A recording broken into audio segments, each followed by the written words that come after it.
وہ یہ چاہتے ہیں کہ ان کی زندگی منٹوں میں ٹھیک ہو جائے اور وہ منٹوں میں بہتر ہو جائیں اور سارے مسئلے ختم ہو جائیں۔ تو مسئلے تو ادویات سے نہیں ختم ہوتے، مسئلے تو زندگی کا حصہ ہوتے ہیں، اور ان مسائل کو بھی حل کرنے میں آپ کی سوچ پہلے ٹھیک ہونی چاہیے،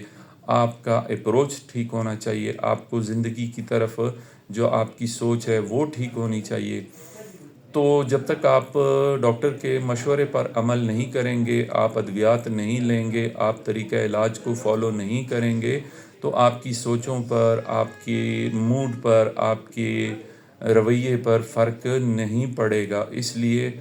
آپ ٹھیک نہیں ہوں گے، اور جب تک آپ ذہنی طور پر ٹھیک نہیں ہوں گے تو آپ کے فیصلے بھی ٹھیک نہیں ہوں گے۔ لہٰذا جب آپ ایک ڈاکٹر سے علاج شروع کرواتے ہیں اور ایک خاص ٹائم پیریڈ جس میں آپ کو مریض کو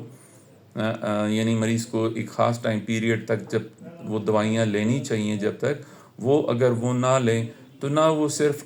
اپنے پیسے کا ضیاع کرتے ہیں، نقصان کرتے ہیں، بلکہ وہ یہ بھی کرتے ہیں کہ وہ اس بیماری کو دائمی بنا دیتے ہیں۔ ایک مریض اگر ایک وقت میں 3 4 4 5 ڈاکٹرز سے اوپینین لے گا تو ہر ڈاکٹر کی اپنی رائے ہوتی ہے، اور وہ رائے ضروری نہیں کہ غلط ہوتی ہے، وہ رائے ہو سکتا ہے آپ کو اس طرح لگے کہ غلط ہے، وہ رائے ٹھیک ہوتی ہے۔ آپ کی بیماری کی نوعیت ایسی ہوتی ہے کہ آپ ٹھیک نہیں ہو رہے ہوتے، آپ کو تھوڑا سا انتظار کرنا پڑتا ہے، ادویات کے سائیڈ ایفیکٹس بھی ہوتے ہیں، آپ کو اپنی زندگی میں بھی ایڈجسٹمنٹس کرنی پڑتی ہیں، آپ کو اپنی روزمرہ روٹین میں بھی ایڈجسٹمنٹس کرنی پڑتی ہیں۔ تو میرا بطور ماہر نفسیات اور بطور ڈاکٹر، بطور معالج، یہ مشورہ ہے ان سارے لوگوں کے لیے جو خود مریض ہیں یا ان کے فیملی میں کوئی ایسے مریض ہیں کہ وہ اپنے مریض کو، یا خود اگر مریض ہیں، ایک ڈاکٹر سے کم از کم 3 مہینے 4 مہینے علاج کروائیں۔ اگر فرق نہ پڑے تو پھر آپ کسی دوسرے ماہر نفسیات سے مشورہ لے سکتے ہیں، اور ماہر نفسیات کی بتائی ہوئی ادویات اور ان کے طریقہ ادویات کو کہ ادویات کس طرح استعمال کرنی ہیں ان کو لازمی فالو کرنا چاہیے، اور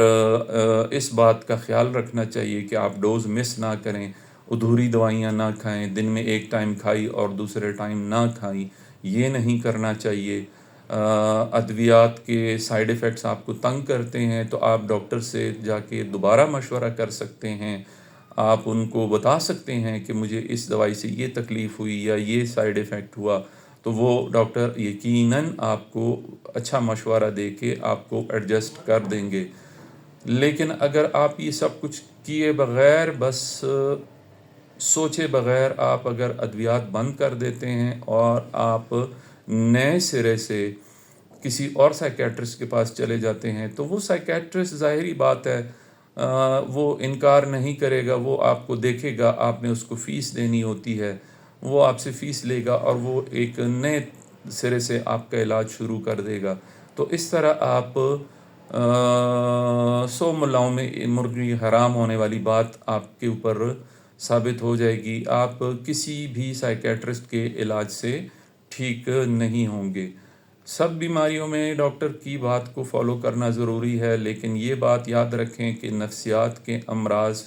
میں ایک سائیکیٹرسٹ کی بات کو فالو کرنا بہت ضروری ہوتا ہے، اور ایک وقت میں مختلف سائیکیٹرسٹ اور مختلف لوگوں سے مشورے لینا ٹھیک نہیں ہوتا۔ گھر میں بھی لوگ مشورے دیتے ہیں، محلے میں بھی لوگ مشورے دیتے ہیں،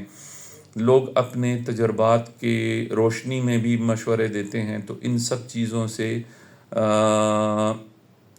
آپ کو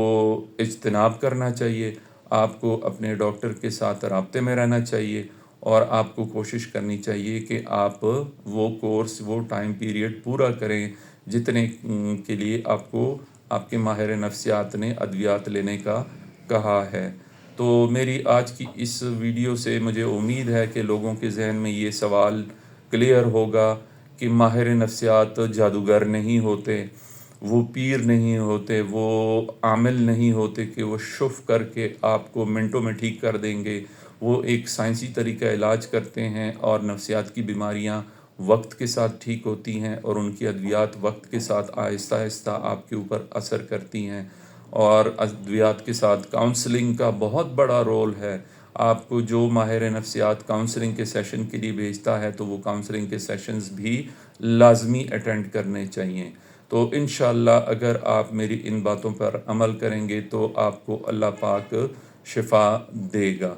تو روزمرہ کی طرح میرا پھر وہی میری ریکویسٹ ہے کہ اگر آپ چاہتے ہیں کہ میں کسی خصوصی موضوع پہ بات کروں تو میں اس پہ بھی ویڈیو بنا سکتا ہوں، آپ کی پسند کے ٹاپک پہ بھی میں بات کر سکتا ہوں۔ اور آخر میں جاتے جاتے میں پھر وہی بات کروں گا کہ اپنے دل کا، اپنے دماغ کا، اپنی روح کا، اپنی جان کا خیال رکھیں، اپنے ارد گرد لوگوں کا خیال رکھیں، لوگوں کے ساتھ تعلق برقرار رکھیں، کنیکٹ رہیں۔ انسانوں کے کام آنا ایک بہت بڑی عبادت ہے۔ جب آپ انسانوں کے کام آتے ہیں تو اللہ پاک آپ کی بہت ساری مشکلیں حل کر دیتا ہے۔ تو اس پیغام کے ساتھ میں آپ سے اجازت چاہتا ہوں۔ کل انشاءاللہ سنڈے ہے، اگر مجھے موقع ملا تو میں ویڈیو بناؤں گا، آپ لوگوں کی خدمت میں پیش ہوں گا۔ اور اگر موقع نہ ملا، اس لیے کہ گھریلو کافی مصروفیات ہوتی ہیں، لیکن میری کوشش ہوتی ہے کہ میں ویڈیو بناؤں، ورنہ منڈے کے دن لازمی آپ لوگوں سے دوبارہ ملاقات ہوگی۔ تب تک کے لیے میں اجازت چاہتا ہوں۔ اللہ حافظ۔